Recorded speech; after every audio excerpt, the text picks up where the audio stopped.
Welcome to Man Does Tech, where I solve the problems you didn't even know you had. You start by opening Capcut and creating a new project so everything is organized.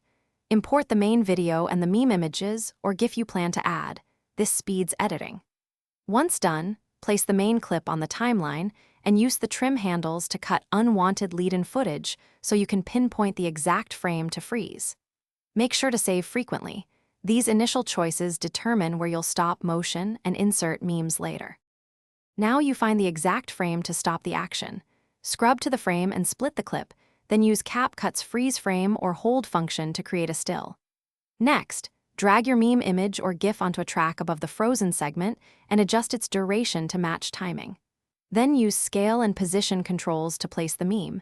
If needed, apply mask or blend modes so it sits naturally. These steps let you control focus and comedic timing precisely. Finish by smoothing the cut with a subtle transition or a quick zoom for emphasis. Add sound effects or caption timing so the meme lands. Once satisfied, export using the resolution and frame rate that match your platform. Lower frame rates can reduce file size. If you see stutter or missing memes, re-render the project and check that overlay layers are enabled and not muted. Make sure your media codecs match Capcut's supported formats to prevent corruption. Thanks for watching.